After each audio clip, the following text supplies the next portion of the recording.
Alright, so game week 12 is done. Everyone except those who had Eze are glad that it's done. Again, a terrible week. It's been a weird season so far. There's no specific player that we can bank on, and but there's one pattern clearly emerging, and the fault is ours if you are not following it. That is, it's a defender season so far. I made a mistake actually picking my 11, but FPL God was with me, so to an extent, my game week was saved. I'll tell you how.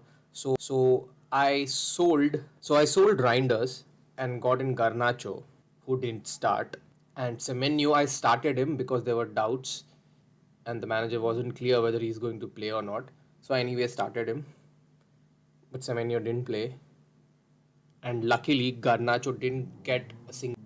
So Anderson came off the bench with 10 points. Otherwise, I would have been left with 21 points on the bench, which could have really hurt me. Right a day before the deadline, I had Lacroix and Anderson both as my starters instead of Senesi and Van de Ven. I don't know why I decided to, be a little maverick in this game week and expected Senesi to give me a clean sheet and maybe give an assist. An assist he gave, but no clean sheet.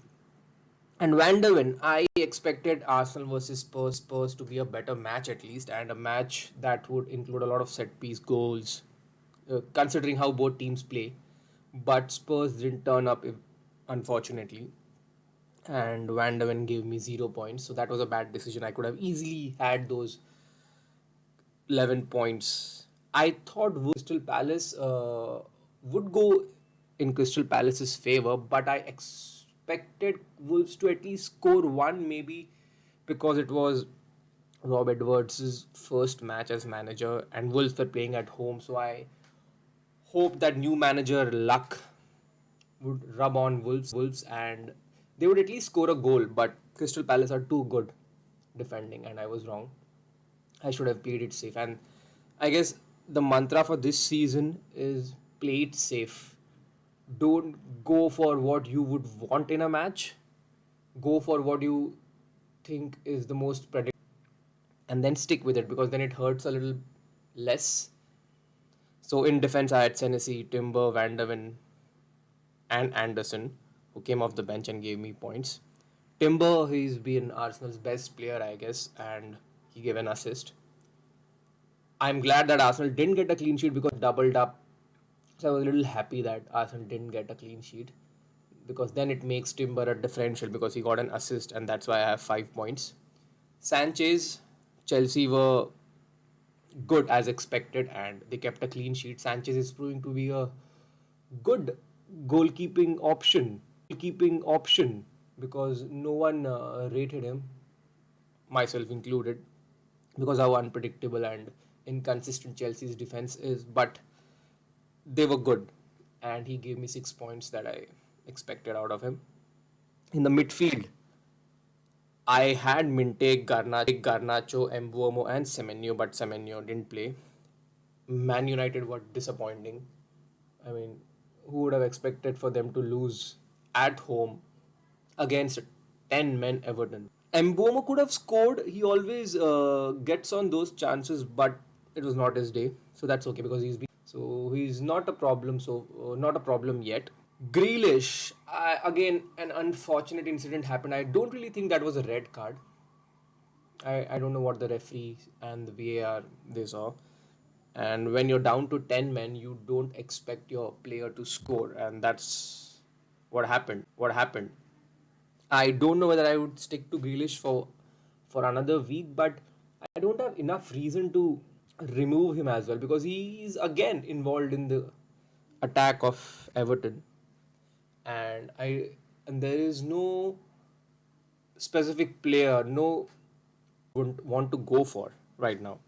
Minte, if you had watched my previous videos, I was stressing on Minte going under the radar and him quietly delivering those points.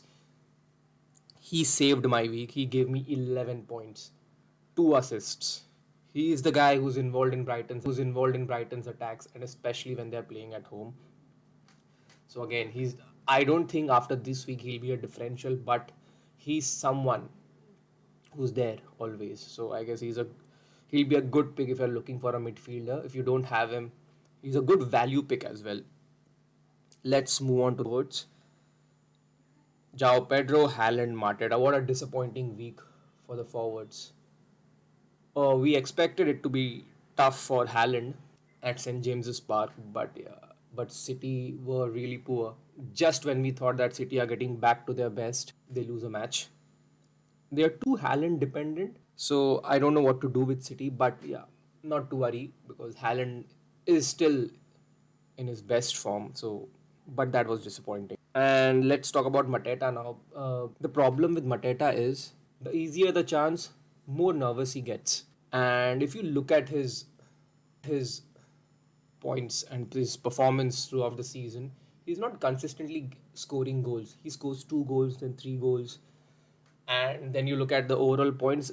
He's given a lot of points, but again, it's like in patches, so you can't really rely on him. Jao Pedro, again, he played too deep in the second. That was a clear strategy by Chelsea, so he was not really there in the attack. So I'll have to think about whether to keep him, and if not, then who to bring in.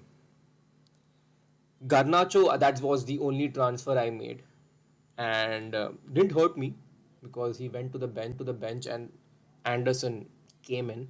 But I know Garnacho is going to start the next match against Arsenal. He was on purpose rested because he'll be playing Barcelona, and I think he'll be playing Arsenal as well. So let's keep him.